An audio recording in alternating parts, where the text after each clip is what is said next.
This G35 was actually my very first car, and I've always wanted to do a VK56 swap on it. That's Nissan's biggest engine, the 5.6 liter V8 straight out of a Titan. In the last episode, we got the original G35 6-speed bolted up to the VK56 using an adapter bracket from C3 Performance. That looks freaking sick. So now the engine and transmission are ready to go in. But in this episode, things don't go quite as smooth as I hoped. We test fit the motor, and right away it's clear the swap is going to be a lot more difficult than expected. Pretty decent right there. So I break out the cutting tools, chop into the Firewall, and start going down the rabbit hole of while you're in theirs. So welcome, episode 4.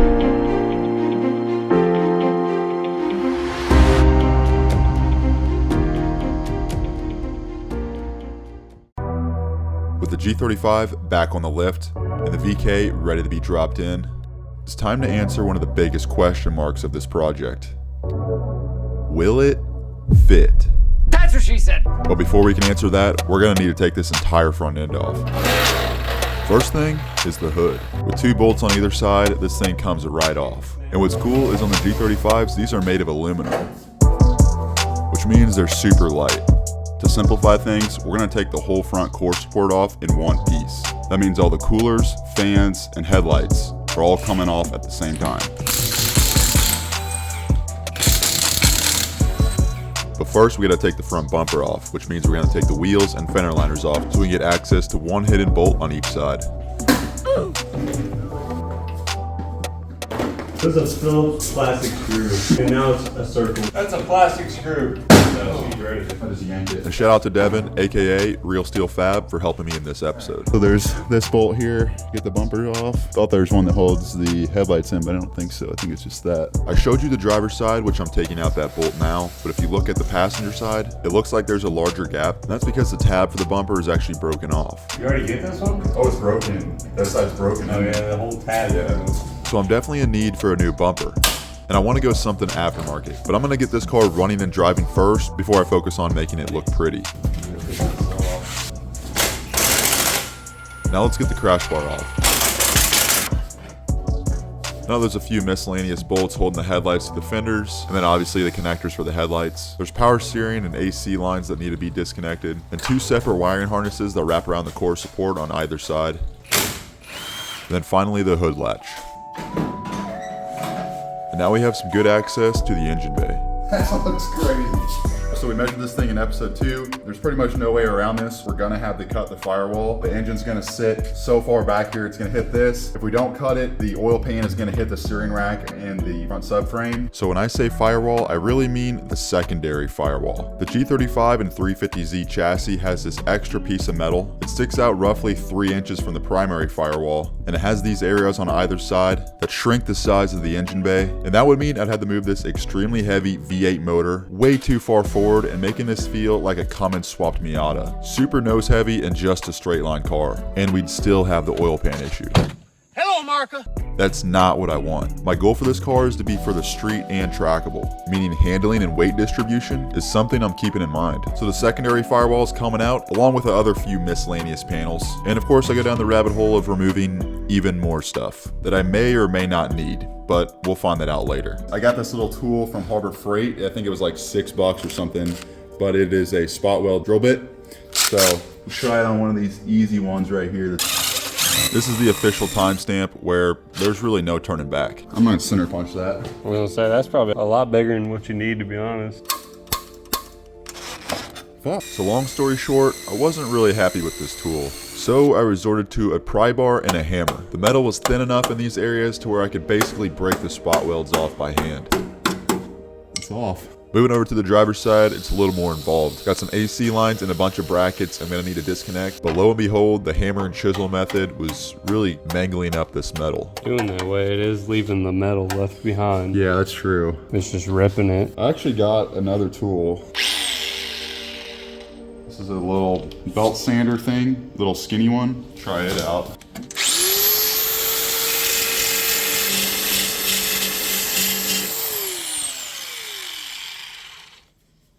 Nice glasses. Forgot I had a lift. And now with the proper PPE, we'll try this again. Immediately, I was pretty impressed with this little belt sander. Oh yeah. For removing spot welds, this is definitely the tool to use. It sands through the metal extremely quickly and leaves a great finish behind. This thing freaking eats. Looks like it's doing good. Oh, I can already tell there's a shit ton of room back here. Open. Yeah, they probably can't tell too much in there, but once we get it off. 3 inches is a lot. Indeed, 3 inches is a lot. And in terms of the room I'm saving by deleting this firewall, 3 inches is also a lot. Hit my thinking.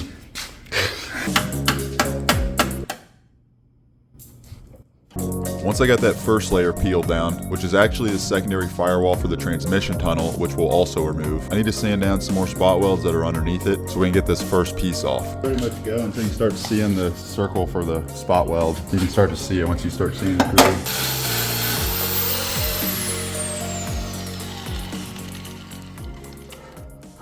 I'll fix it. So we keep sanding and chiseling until we finally get this thing off. Well, last night we got some good work done on the G35. We got this main firewall piece off right here. When we look up here, there's a ton more room now. You can actually see this part of the firewall. That piece also bulged out quite a bit right here, and I believe that would interfere with our engine. That is gone now. As for the next piece, you can already see that we're working on it. It goes a little ways into the transmission tunnel. It just has the same spot welds. Actually doesn't have that many spot welds on it, but it wraps around down here. So I'll have to take this plate off, and then it comes around just like this, and then we'll be able to pull this entire piece off. We're also going to take off this piece that kind of holds the wiring, so there's some spot welds underneath there. And then once we get to about this area, we'll cut it straight across. And then if you look down in there, we got a pretty big void. If you didn't already tell, these are the main frame rails right here. This is the thick stuff. I'm actually going to weld a plate right into here straight across with these frame rails. So you might be wondering, by removing all these panels, is this going to compromise the structure of this chassis? And if you're asking me, I would say maybe a little bit if you weren't adding in reinforcement plates. But I do know I'm not the first one to do this. It's actually a fairly common practice when installing a V8 in these chassis. You just need to make sure you add some meaningful reinforcement back. And I got some ideas in my head to do that and strengthen it up even more than it previously was. And with the new V8 having over 120 foot-pound of torque at 1400 RPM sooner than the original V6. So much torque.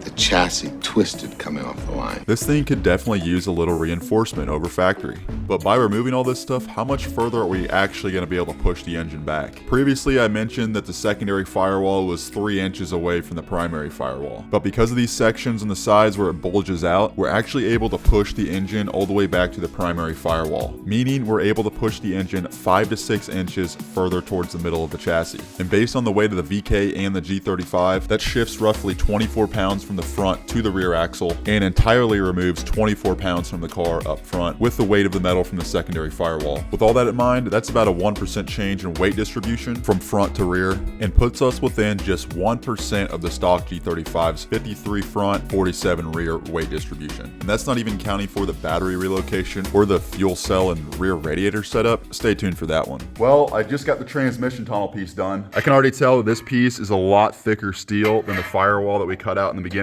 Just for safety and rigidity, we're definitely gonna have to beef this thing up a little bit. Now the trans tunnel part isn't fully out yet. I still have these pieces right here. I just wanted to cut it out just so I can get that piece out of the way and I can really see what I'm doing here. This piece down here is some really thick steel. There is quite a bit of spot welds along through here. But to get the rest of this stuff out, there's actually a bunch of stuff in the way. These fuel lines are getting really, really close over here. I almost wanted to remove them. And all this wiring, hoses and everything, I think I'm just gonna fully disconnect and move to this side. I had the grommet for it. Goes right there into the firewall, so should be able to get this wiring harness out of the way. But as for everything else, I'm just gonna start disconnecting things to get this engine bay cleaned up. First thing coming off is the AC lines. As far as AC goes in this car, I'd like to keep it. We'll focus on that later, but for now, we need to get this V8 in here. Oddly enough, all these fuse boxes and wiring gets plumbed in on the firewall on the driver's side, meaning we have this ugly wiring harness that will wrap over top of the engine. That's a no-go for me. Now you can really see how much room we're gonna have once we cut the rest of the metal out. The fuel lines, we'll disconnect them. They're in the way for right now. Better, I guess. Now I just need to get the rest of this metal out, and I decided to break out the cutoff wheel for these sections. And this last crossover part just had a few spot welds and some seam sealer. You guys saw it, change of plans. I ended up cutting this piece completely out. It turns out that that inner piece wasn't spot welded in from the backside like that. That is actually this piece that's spot welded on. So even if I did undo those spot welds, the only thing I could do is peel back this, and this is kind of a structural part here. So I went ahead and just cut along this whole seam right here. I've also got some of these spot welds sanded down, and I popped them all off. There's just some seam sealer up top holding it. But I want to cut along this frame rail here, make this completely straight. So that's probably what I'll do next. I'll try to make this cut here as straight as possible. I might even use a straight edge and kind of mark exactly where I need to cut. Spoiler alert, there's a lot of back and forth that I did in this area as far as cutting goes. But this is what it's going to look like for now. I was able to get this line mostly cut with a cutoff wheel and a grinder, but there were some harder to reach areas, and that's where this little tool came in handy. I was trying to be extremely careful not to cut through my main firewall, so this took a little bit longer than expected. But with a little bit of patience. Oh yeah, we're getting somewhere now. Now, if there's one thing I hate more than welding, it's using a grinder. And luckily for me, we're only halfway done. It's rinse and repeat on the driver's side. This inner piece that surrounded the steering shaft is kind of mangled up right now. It only had 2 spot welds holding it in, one right there and one right there. So I get as much metal cut as I can until it's time to remove the steering shaft.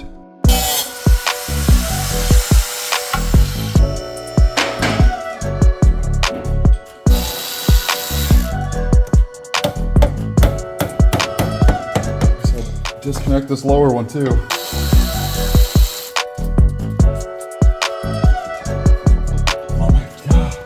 And everything's loose too, and it still doesn't come off. With some PB blaster, shit ton of hammering, finally comes off. It should slide in and out, but it's not.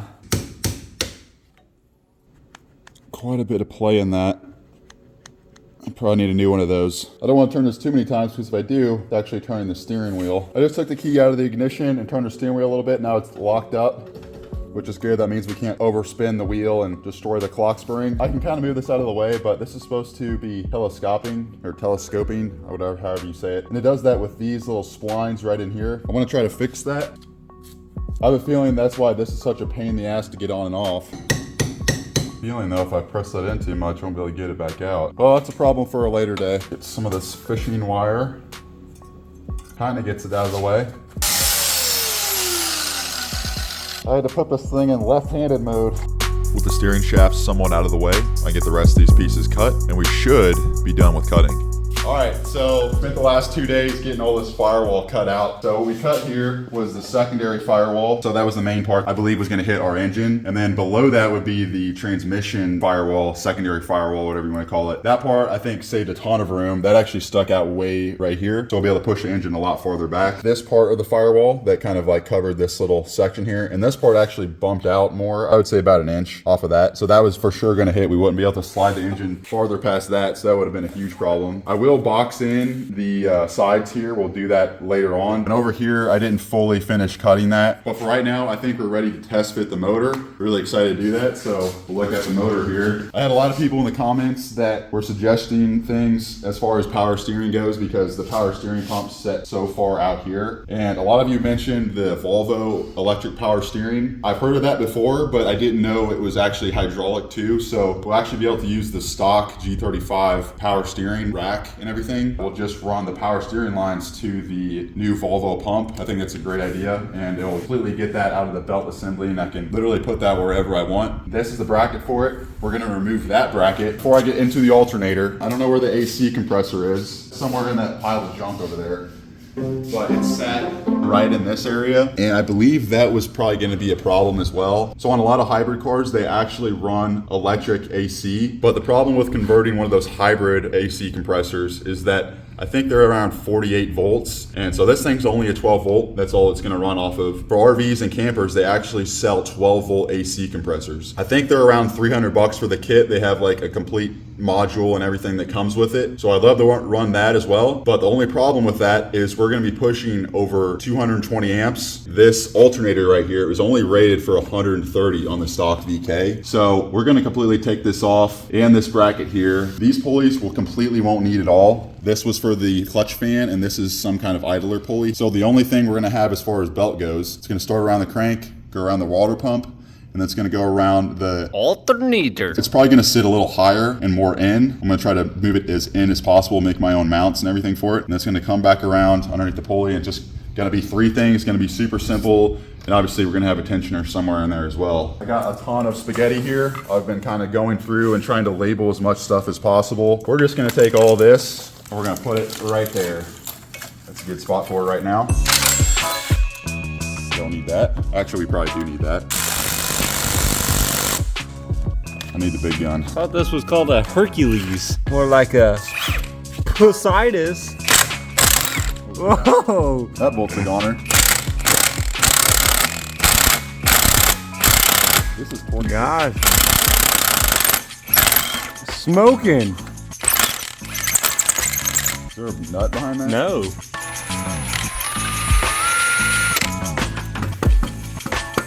There's that. Look at that.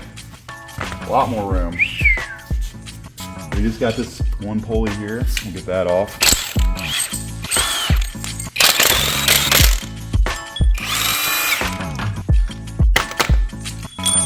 I think we just saved about 30 pounds. I was looking, because sometimes these bolts also help hold in the timing cover, and I don't really see that on this. That looks weird. So here's the part I was talking about when I was talking about deleting the oil cooler. Here's the one that it was supposed to go through. And you'd actually have that oil cooler right here. Somebody is giving you shit for calling it an oil heater. You, bud.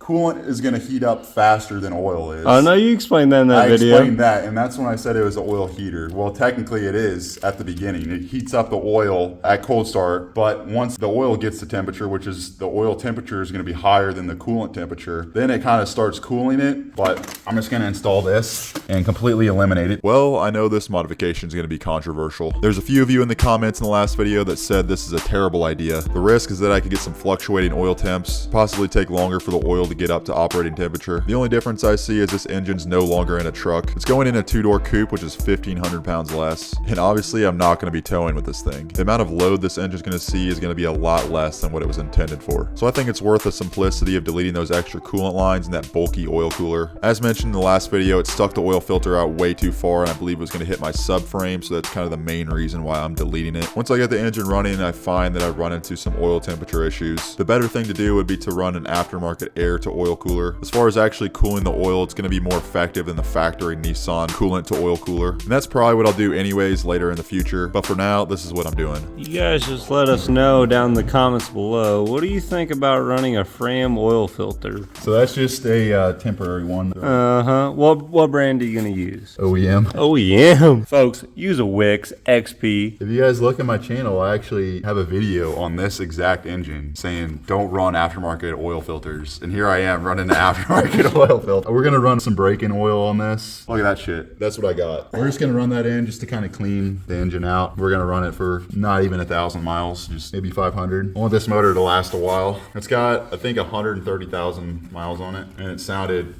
perfectly fine. No engine codes or nothing. There we go. There's one last thing I want to do here. I was messing around with a thermostat housing. I pulled the plugs out of these. There's one here, a big one, just like this right here. I pulled this out for the throttle body cooler thing, and there's another one right there that I pulled out. So I just deleted those completely because they're gonna stick out. I got some NPT plugs. Put that in with some thread sealant, so those are all plugged up. This one will go to that little hole in the side of the block there. So we're gonna replace all these gaskets. So that should simplify things as far as the cooling system goes. We'll get it all torqued up, and we're one step closer to getting the engine in the car. You don't need the 1/2-inch big Hercules? I might, just to make sure they're tight. I've gotten pretty decent at not stripping shit lately. The old thermostat's going back on, and the cooling system on the engine should be all buttoned up. And finally, it's time. With all the work we've done, this engine should fit. Kind of helps a little bit. A lot of it. Big moment here. Let's see if this is possible. And there's no secret that others have done this. There's lots of pictures and videos out there of people that have done this swap before, but they won't tell you how they did it. And the fitment of the VK in this chassis is one of the many unknowns that we're gonna figure out in this series. All right, so it looks like we got the transmission somewhat through the tunnel. At least we got it over the front crossmember brace. Now we're gonna have to deal with this big freaking oil pan. Oh shoot, we got plenty of room on the sides. Why does it look like we have so much more room than what we measured? This one right here is you gotta watch out for. It really wants to rest on it. Okay. Look, you're on your line, the transmission, that bolt sticking off the bottom. There we go, it's over it. Okay. That line is a pain in the ass. We need to try and get the motor a little more to the passenger side. Oh, I think we're good back here. I might need to lower it slightly though. that's tight. There's not as much. That needs to go. What about on the other side though? Oh, the freaking bracket's hitting it. This will save us some I'll throw these fuel lines at the bottom here. Okay. This tab right here might have to be shaved off. This right here. Yeah, these things I accidentally left on. I was actually gonna either cut these off or bang them in. Oh, the transmission's leaking. It's pouring all the fluid out. Yeah. So clearly, we got more work to do. Transmission's in the top of the tunnel. We need more lean on the motor. I don't think it's gonna move anymore. That's where it is. I had to make a decision. We're gonna keep shoving this motor deeper and deeper in, or we're gonna pull it back out and do some modifications so we can make this thing fit. Thought that maybe we might have some more luck by lowering the front subframe. Does that help? Definitely. So with a little bit of time and finessing, this is what we came up with. That's pretty decent right there. That's not where the motor's gonna have to sit, but it's a pretty decent fit. If we can move it that way, an inch and a half will clear everything at the bottom. So this is what it's looking like right now. The transmission's kind of hitting the tunnel at the top there. We tried lowering it. We need to lower the engine, but is almost clearing the power steering. We'll be able to get it past that. I think this is the main concern when people try to do these swaps on the 350Zs and the G35s. It's this right here. And actually, if you don't cut the firewall, it's gonna hit literally smack dab in the middle right here. So firewall is a necessity to make this work. You can see we still got plenty of room to move the engine back. Well, we don't got the engine fully seated in there. It's actually leaning up like this. The crank pulley is leaning up. And then also we need to push it in another inch and a half, but it's looking possible. I need to make some adjustments as far as cutting the firewall and everything. I need to fully finish that up. Oil pan is gonna be very, very low, so I'm gonna have to do something about that. So I'd like to leave this like this, but jack is gonna bleed off and it's gonna lower and it's gonna probably fall at some point. So we're gonna have to pull it out. So we're going back to square one, but at least I know exactly what I need to do. We need to get rid of the front left and front right brake lines. They're going to be in the way of our engine. Instead of drilling down here to have the brake line, they decided to cross all the way across the strut mount so that it's all the way in the front. It honestly makes no sense to me, but that's how Nissan decided to do it from factory. By rerouting those brake lines to the other side of the strut tower on both sides, we should be able to clean this engine bay up quite a bit. Now the brake lines are a secondary problem. First things first is getting this engine to fit. And that's what we're trying to do first. Well, that didn't make any sense. Gotta try to keep this stuff off the paint because it will eat it. One thing I don't think I've mentioned yet, we are gonna be deleting the ABS pump. Bad idea, good idea. I like burnouts and I like donuts, so I'm thinking good idea. Beautiful. Now we need to remove our shaft. A365 of womanhood. Well, steering shaft that is.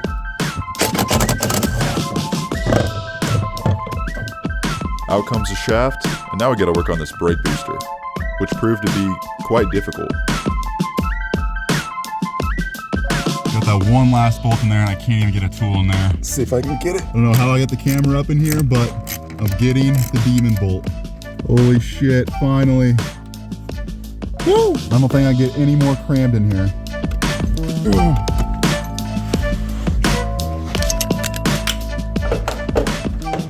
Bam, there we go. I've been working a little bit off camera, and I think I got a game plan for this engine bay. Originally, I was gonna go straight with the frame rail. You can see how I have this one cut, but when you come over here, you got this weird hump, and then right below it is gonna be where the steering shaft is. And if I do go straight like that, it's actually gonna interfere with the steering rack, and I'm gonna have to make a little notch in there. So to avoid making any crazy bends in our metal plate that we're gonna weld in here, I'm actually gonna cut this intersection out right here where this tape is. That's gonna allow the plate to sit something like this, and then to match that on that side, I'm gonna go over here and do the exact same thing. Now there's not really any points to go off of. The main things are these little grommets right here. They're kind of in the same spot. The firewall is completely different, so you can't really go off of that. But I actually measured from this back wall over to here, from that back wall to here, to try and get the exact same measurements. That way both sides are somewhat equal. Now those areas weren't really interfering with the engine, but it will free up a little bit of space around the engine and just overall make it a lot easier to work on. It's still gonna be plenty strong once we weld that plate in, but I'm gonna stop blabbering. Let's get to cutting.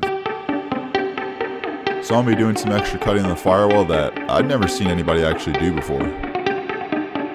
But what I do know is, the next time we try to put this motor in, it's gonna fit for good.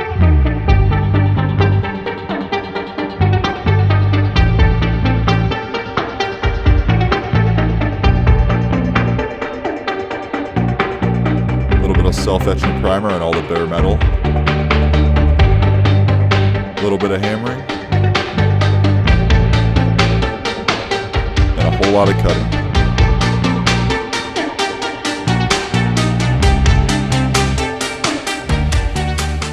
Now that we're done with all the cutting, it's time to focus on getting these ready to weld in the plates. So as mentioned before, the plates are gonna sit kind of like this. Instead of welding them directly to this lip right here, which is inboard just a little bit, we're gonna have to hammer it back slightly. This metal is a lot thicker than the stuff that we've been cutting. Now this section right here is actually part of the frame rail. As you can see, even the frame rail is just spot welded in. We're gonna try to hit this lip in so that way it gets somewhat angled with the piece of metal that we're gonna weld here. If you guys didn't catch it, I put a little bit of extra primer on the back side of this. Just try to avoid any kind of rust that I can.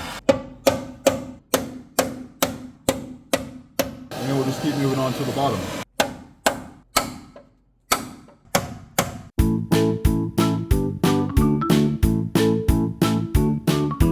So on the passenger side, I pretty much got it all done. The lip is all banged in, somewhat flush, and I got myself a little template. You can see this little lip. It's gonna go in just like that. And then this part right here is gonna overhang just a little bit, and we'll just bang that in once we get that tack welded in where it needs to be. And then all of this will all be welded fully in. You probably think I spent a lot of time trying to make this, and I think I spent about 5 minutes. I'll show you exactly how I did it. Well, I guess the camera wasn't recording there, but you can kind of see what I was doing here. So I put 2 pieces of tape, the top and bottom, and then I just started layering tape over top of it. This is just some 2-inch masking tape. It's somewhat see-through, so I can kind of see where the hole is. So I got everything traced out, and I'm just gonna pull this off. And there you have it. That's our piece. Now we're gonna stick this on a piece of cardboard, preferably a piece that doesn't have any bends on it. All right, now we're gonna cut this baby out. Every time you paint a picture, you learn something that will help you when you do your next one. Kind of wish I had a thinner piece of cardboard, more like cardstock, but this should do the trick. I'm just gonna put a slit down the middle of it so we can fold it. Bam, just like that. What's cool is this piece is nearly identical to the other piece. Obviously both sides are different, but they're pretty damn close. So I got my pen here just to kind of, if there's any areas that need to be trimmed up. Yeah, it's looking pretty damn good. And then again, once we put that metal on here, it's gonna flare out a little bit on these sides. We'll just hammer that in and we're gonna weld this entire seam. So are these pieces actually gonna add the structural rigidity back to this frame? I think with the metal that I got, which is 16 gauge, that's about the gauge of this frame rail. Now I'm not an engineer, but I think these will actually be stronger than the factory secondary firewall. All that stuff was thin metal that was all spot welded in. Between the spot welds, there's over an inch gap. Right here, I would say there's over a 2-inch gap. And not only that, but I'm not gonna seam weld these in. I'm gonna fully weld them on the outside. There's no way in hell that cheap firewall is gonna be stronger than these plates. And not only that, but there's some other things I wanna do to this frame to stiffen it up in the front. But before we get to that, let's cut these out.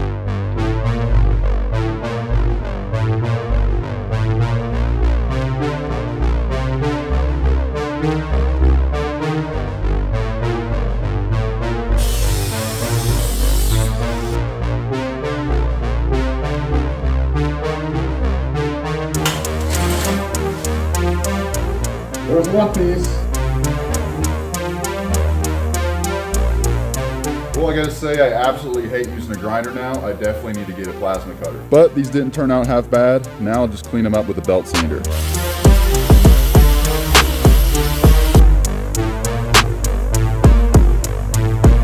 This thing looks like a medieval weapon.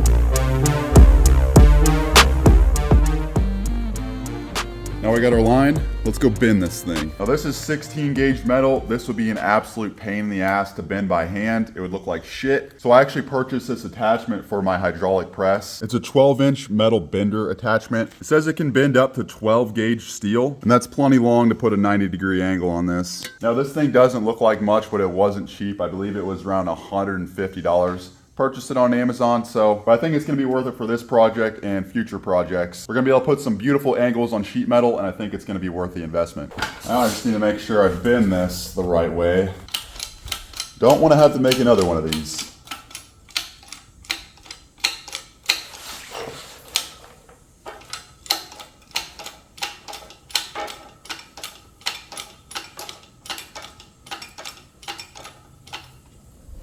See how that looks? Didn't fully put a 90 on it, but I think that's... I can bend it slightly more, but that's got a beautiful edge on it. Get a little more of a bend on that. Looks like I'm gonna need to take a little bit off with the grinder. It's not fitting perfectly in that pocket area, but I'll spend a little time test fitting this and adjusting it, and hopefully it fits good. I got it fitting pretty decent.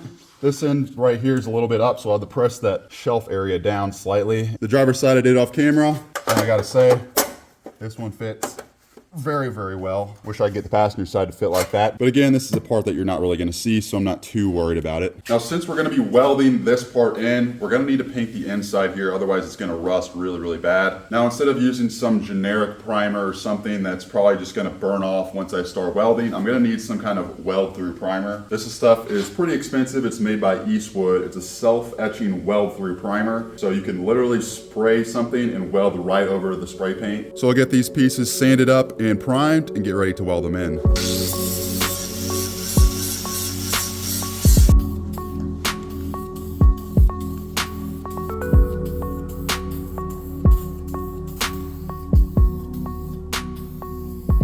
Well, I got all the pieces primed up and ready to go. Now we're gonna get on to finally welding this stuff. As for what we're gonna weld this thing all together with, we're gonna use my handy dandy flux core welder. This is my only welder, and I use it for pretty much all of my projects. I'm no fabricator and I'm no welder. This is my first time doing something like this, so we're just gonna wing it.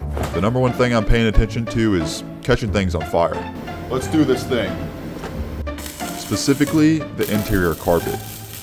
I just made all the tacks I want to do on the firewall. Let's make sure I didn't burn through anything. Okay, I think we're good. I'm just tack welding everything for now, just to make sure it's in the right place before I fully weld it. With everything mostly tacked in, I need to start bending in this metal flap, which is actually shaping up quite nicely. Sorry, I got all the fans going right now, but that just bent in beautifully. To get it fully seated in there, I'll just push it in with a hammer and weld it in. But I gotta say, this is working out perfectly.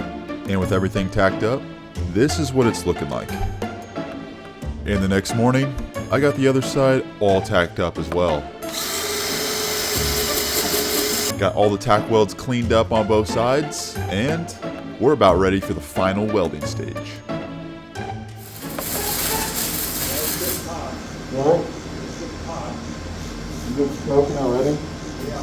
Well, we started welding up here. We're actually burning through the carpet on the other side. I got pretty much all of this welded along the seams and up here. I'll take a grinder disc to that to make it a little bit more pretty. I'm gonna have to get the whole entire car off the lift to be able to take the interior parts off. So we're gonna go ahead and finish up the welding that I can on the driver's side here, which is gonna be all of this.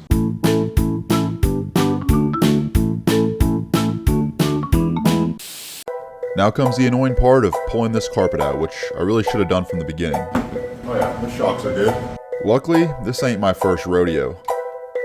This carpet's been in and out, let's just say, 12 too many times. The center console and all the lower interior plastics are all coming out. And later on, when it comes time to doing the wiring, having all this stuff out of the way might actually be in my favor.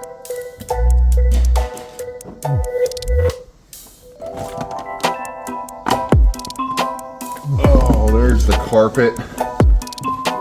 And yeah, I had to say, that's quite a fire hazard. Now I can finally finish up the welding.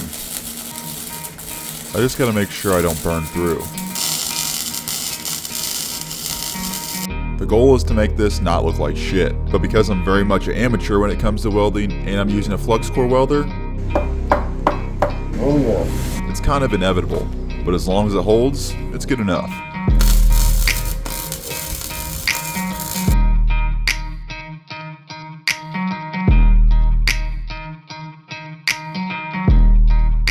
Now, I'm not saying my welds look beautiful, but with the cool music in the background, they don't look half bad. See all these extra brackets and stuff we're not going to use? Well, they bother me. So let's break out the belt sander again and let's go down the rabbit hole. Yep, I know what you're thinking. I should be focused on getting this engine actually in here, but while I have the welder, the grinder, and all the sanders and stuff out, why not? Well, hopefully this isn't something important.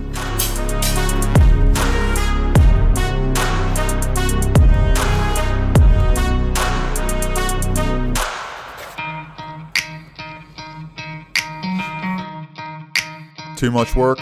Yeah. Is it worth it? No. But am I having fun? Well, this engine bay is taking a little bit longer than I expected. My initial plan was to just get those pieces welded in and retest fit the engine, but I kind of decided while I have the engine bay in this state, I might as well just finish it up completely. I wrote down an entire checklist of everything that I need to do to get this engine bay complete, which involves painting the engine bay. Off camera, I removed a few extra brackets like this. All the areas where I removed spot welds and it left a little divot. I used some body filler to fill in those holes. This is some Firewall heat shielding that I got off of Amazon. It wasn't very expensive, it's just a peel and stick. So that's gonna be covering a majority of this area. Now this piece that I moved right here is actually some pretty thick metal. As far as what it does for stiffening up the strut mount, I'm not really sure. What I could have done is just cut this little flap off and this one as well and just kind of left it like that. But I thought that would look kind of ugly, so I just went ahead and fully removed this. Now, in case that piece is actually doing something, I wasn't gonna leave this bare. This piece right here is actually off the Infinity M56. I saved this because I noticed the G35 and the M56 have the same upper strut hats. So this piece is gonna fit right up just like that. And another benefit is this piece is damn near twice as thick as this piece of sheet metal. I'm also gonna be running a strut brace later on as well. I'll kind of go over everything that I did. I sanded down these welds and added a bit of Bondo just to smooth this out the best that I can. As you can see, I didn't try to do a perfect job because most of this is going to be hidden by the engine. This section right here, I'd like to add a bead of seam sealer all the way down. As far as the passenger side goes, I still need to sand down the Bondo. I have some Bondo in a few other places over here because I actually sanded through the Firewall right here. Kind of the same story over here where I had this random bracket. I'm not sure what gauge metal this and the Firewall is, but it's some super thin stuff. Even when I have my welder turned down at the lowest setting, it still burns through very quickly. There's another spot where I sanded through the Firewall right here. That will need a plate on the back side and I'll just tack weld that in. Probably put a layer of Bondo over top of that as well. I also need to weld this flap in on both sides. Driver's side strut tower, I've been doing some things off camera. There's a bead of seam sealer here and here that I have removed. Wire wheeled all the seams, and if you see all these little black marks, that's actually where I'm gonna stitch weld. Now this is actually a very common thing to do in race cars. As you can see, there is a ton of panels that are just spot welded in here. And going over big bumps and things that put a lot of stress on the chassis, these panels will tend to slightly move. As you can see in some areas, there's 2 to 3 inches of gap between the spot welds. And where I have all these black Sharpie marks is where I'm gonna stitch weld. I went ahead and marked all of them out. That way I have a solid plan. And I'm basically doing an inch, skip an inch method. Before I go ahead and start on any of that, I'm gonna go ahead and remove something that's been in my way this entire episode. And that is gonna be these front brake lines. I've been bending the heck out of them because they've been in my way. So that's what we're doing next.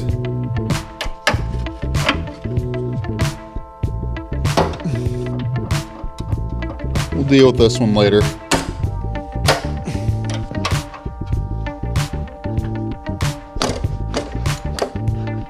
And because I'm deleting the AC pump, I don't need to run individual lines for the rear brakes. So instead of having 3 lines here, we'll just have 2. The only downside of deleting this pump is that there's actually a proportioning valve in here that applies more braking force to the front brakes. I believe Willwood makes a proportioning block that's a manual one. And I think it's only about $50, so I'll probably use that. Then I'll have adjustability for the rear brakes as far as proportioning goes. There we go. Now let's get these lines out of the way. So So if you couldn't tell by now, I'm gonna be deleting all of these lines and rerouting new lines that will clear our engine. Don't drip brake fluid on my paint. Oh, there's a drip. Junk. And junk. Also pop out these little grommets here. They're not doing any good right there. Now I got some holes in the strut tower brace to fill. It's got one big connector on the back, but I think these little ones are holding it in. This would be kind of a nightmare if you had to replace one of these. You get the whole fender and hood and firewall out, and this thing is still a pain in the ass to get off. There's actually bolts at the bottom for this bracket. There's those two, and then that one. There's one rusty nut. Wow, I just broke the stud off that bracket. Good thing we're not reusing it. Now what the f is still holding this thing? This one right here, and then a ground wire. Should be free.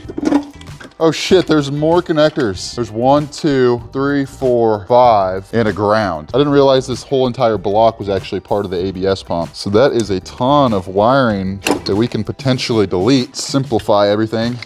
Not sure how big that Volvo power steering pump is, but it might actually fit there. Now, I don't know how long it's gonna be till I get these brake lines hooked up, but just a little tip here, do not leave your brake lines exposed. All the residual brake fluid that's in here, it'll gel up over time. It'll just completely gum up the brake lines and the caliper, so putting a little rubber plug in here just to keep everything clean.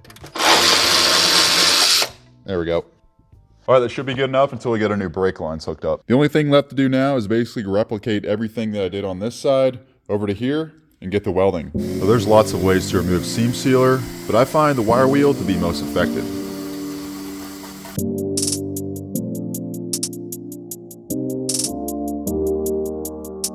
Now, not only am I going to be stitch welding the strut tower, but I'm also going to be welding in all of these little holes. And because I'm so OCD, I'm going to Sharpie out all the areas where I'm going to stitch weld. That way both areas are stitch welded in the exact same way.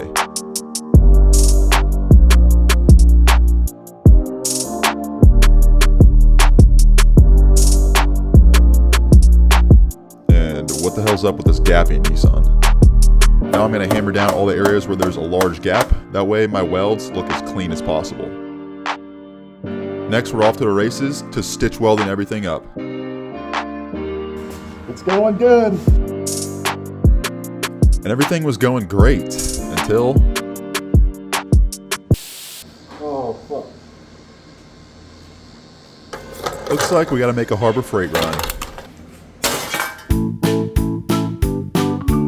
We're ready to rock, baby.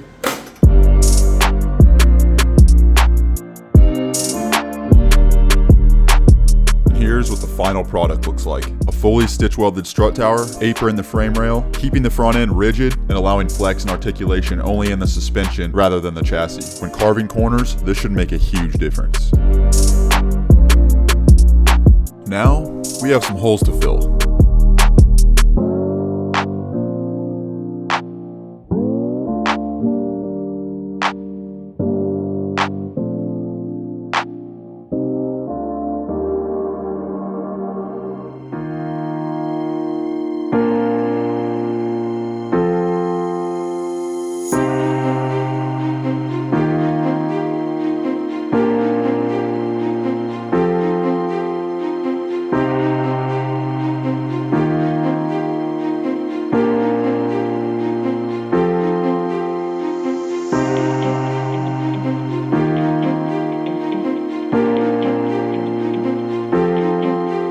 Self-etching primer, it's time to get this baby primered.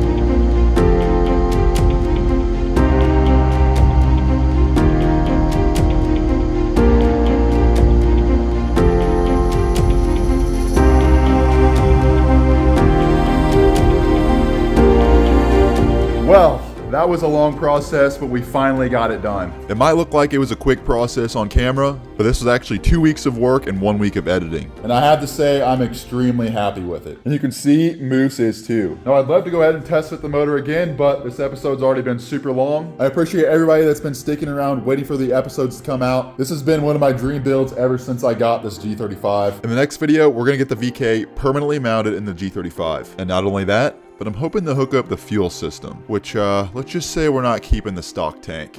Stay tuned for episode 5.